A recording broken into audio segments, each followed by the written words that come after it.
नमस्कार प्रबुद्ध एवं विद्वान साथियों। मैं आपके सम्मुख आज विषय वस्तु प्रस्तुत कर रहा हूं टीचर एंड टीचर एजुकेशन। मैं राजेश चंद्र जोशी, प्रवक्ता, राजकीय इंटर कॉलेज चौमेल चंपावत। अब जो ये नया शिक्षा नीति आई है, इसमें टीचर एंड टीचर एजुकेशन के संदर्भ में क्या विचार प्रस्तुत किए गए हैं, ये आपके सम्मुख रख रहा हूं। भारत में शिक्षक के संदर्भ में शिक्षा नीति को समय के हिसाब से निर्मित किया गया है और ये शिक्षा या जो भी समितियां या आयोग की जो भी विभिन्न रिपोर्टें आती हैं, उसके आधार पर टीचर को प्रशिक्षण या अधिगम या एजुकेशन शिक्षा दी जाती है। जो प्रमुख शिक्षा नीतियां आई, कोठारी आयोग 1966-68 में कह सकते हैं लागू हुआ, या चट्टोपाध्याय समिति 1985, राष्ट्रीय शिक्षा नीति जो जिसमें कोठारी आयोग तो 1986-66 में था, और ये राष्ट्रीय शिक्षा नीति जो आई 1986-1992, आचार्य राममूर्ति समिति 1990, यशपाल समिति 1993 एवं राष्ट्रीय पाठ्यचर्या ढांचा NCF 2005। जो निःशुल्क और अनिवार्य बाल शिक्षा अधिकार अभी घोषित किया गया था 2009 में, और इसे लागू किया गया 1 अप्रैल 2010 से, और इसके संदर्भ में 2002 में ही इसको विधेयक के रूप में प्रस्तुत किया गया था। इसमें कई मानक रखे गए हैं, कितना टीचर और स्टूडेंट अनुपात होगा, बच्चों को पूरी सुविधा दी जाएगी, और इसका देश में शिक्षक शिक्षा के लिए महत्वपूर्ण निहितार्थ हैं, ये जो सब प्रस्तुत किए गए। एवं अब शिक्षा नीति 2020 में शिक्षक का महत्वपूर्ण दायित्व पुनश्च निर्धारित किया गया है। और भारत जो है केंद्र और राज्य में बटा हुआ है, अर्थात यहाँ का जो है संघीय ढांचा है। राष्ट्र की नीतियां भी हैं और राज्य की अपनी शिक्षा नीतियां भी है।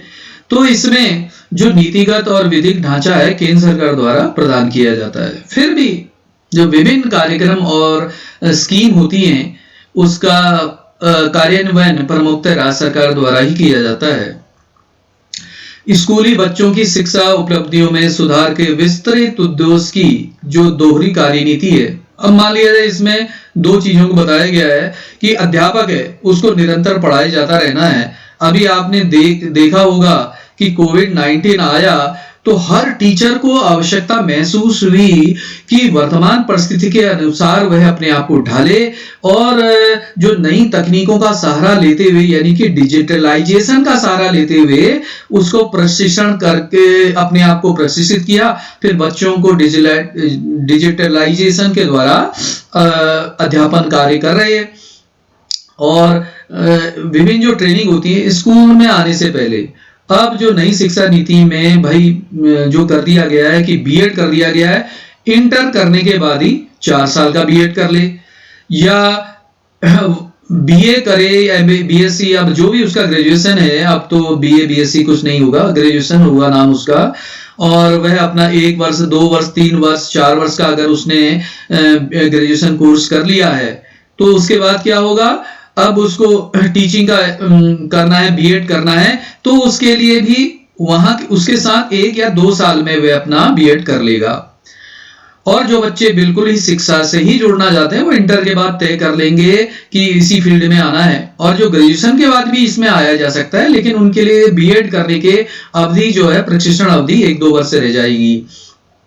और जो फॉर्मेट है उच्च शिक्षाओं के लिए ग्रेजुएशन, फिर पोस्ट ग्रेजुएशन, जिसने 4 साल किया है ग्रेजुएशन, वो 1 साल का पोस्ट ग्रेजुएशन करेगा, और जिसने 3 साल का किया है ग्रेजुएशन, वह 2 साल का पोस्ट ग्रेजुएशन करेगा। उसके बाद रिसर्च वर्क प्रारंभ करेगा, पीएचडी इत्यादि।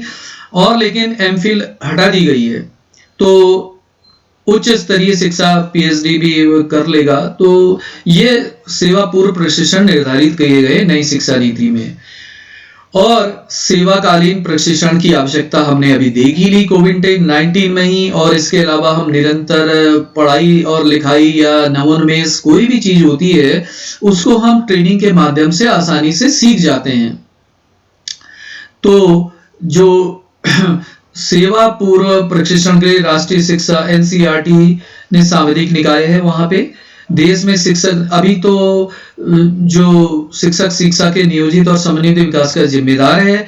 NCERT विभिन्न शिक्षक शिक्षा पाठ्यक्रम के मानक एवं मानदंड, शिक्षक शिक्षकों के लिए न्यूनतम योग्यताएं, विभिन्न पाठ्यक्रमों के लिए छात्र अध्यापकों के प्रवेश के लिए पाठ्यक्रम एवं घटक तथा अवधि एवं न्यूनतम योग्यता निर्धारित करता है। यह ऐसे पाठ्यक्रम शुरू करने के इच्छुक संस्थाओं, सरकारी सहायता प्राप्त और स्ववित्त पोषित जैसी भी संस्थाएं हैं एजुकेशन की को मान्यता भी देता है और उनके मानदंड और गुणवत्ता विनियमित करने और उन पर निगरानी के निमित्त व्यवस्था करता है, रेगुलेशन है। अब NCERT क्या कहता है शिक्षक शिक्षा के बारे में, ये देखते हैं।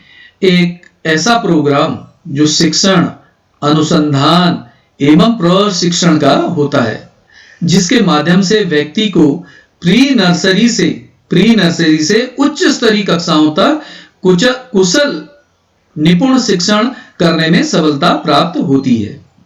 अब सूत्रीय आधार पर देखें कि टीचर एजुकेशन क्या है, तो टीचिंग स्किल है।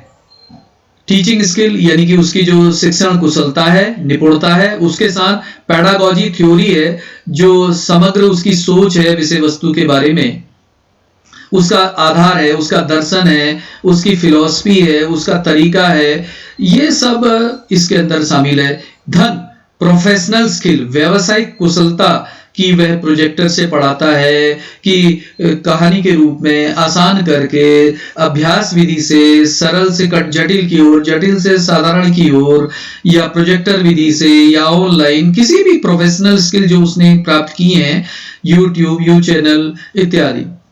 तो ये जो निकल के एक निष्कर्ष आता है कि कभी कहते हैं भाई कि जैसे NCERT ट्रेनिंग वगैरह दे रहा है टीचर को, तो इसलिए कहा जाता है कि जो टीचर एजुकेशन इस सिद्धांत पर आधारित है कि teachers are made not born.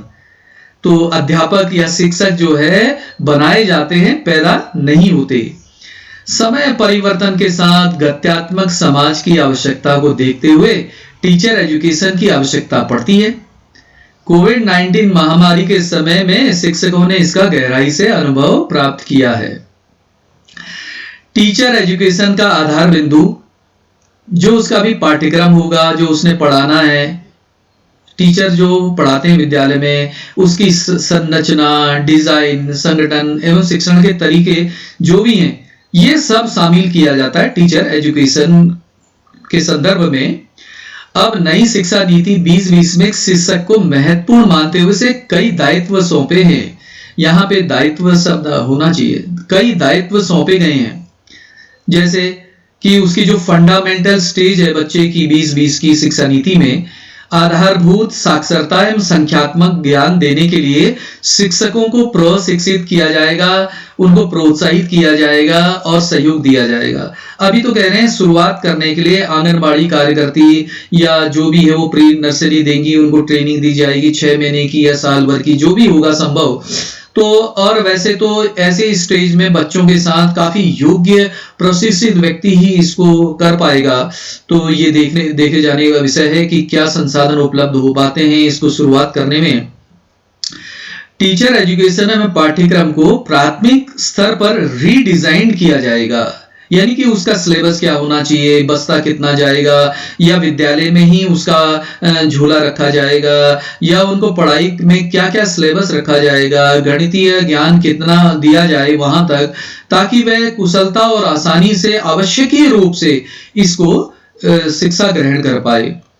अध्यापक की कुशलता में सुधार करने के लिए क्षेत्रीय, राज्य, राष्ट्रीय, अंतर्राष्ट्रीय स्तर पर वर्कशॉप होंगी एंड ऑनलाइन मॉड्यूल तैयार होंगे, और जिनका चयनित होगा उनको और शिक्षकों को भी प्रस्तुत किया जाएगा मॉड्यूल उनका, और एक प्रतिस्पर्धी भावना भी उत्पन्न होगी साथ में। अब सामान्य दिशा निर्देशन देने के लिए 2020 तक NPST यानी कि 2022 तक इसकी स्थापना हो जाएगी, national professional standards for teachers तैयार होगा, जिसमें चयनित शिक्षक, यहाँ पे ये कुछ शब्द अस्पष्ट है, तो चयनित शिक्षक उसमें क्या करेंगे, मार्ग निर्देशक के रूप में एक्सपर्टीज जिसको कहते हैं, एक्सपर्टीज के रूप में कार्य करेंगे चयनित शिक्षक। तो वह क्या करेंगे, जैसे डाइट है, SCERT है, NCERT है, वहां पे पाठ्यक्रम निर्धारण का कार्यक्रम या सलाह देने का कार्यक्रम या कोई भी डिजाइन की जानी है चीज या कोई ट्रेनिंग दी जानी है, इन सभी चीजों के बारे में वे अपने राय मशवरा दे सकेंगे। और एक और चीज कर दी गई है कि लोक विद्या की ट्रेनिंग दी जाएगी, जो लोक साहित्य या साहित्य है, संगीत है, या जो भी क्षेत्रीय आधार पर उपलब्ध हैं चीजें, या उसको प्रोफेशनलाइज किया जाएगा। धन्यवाद।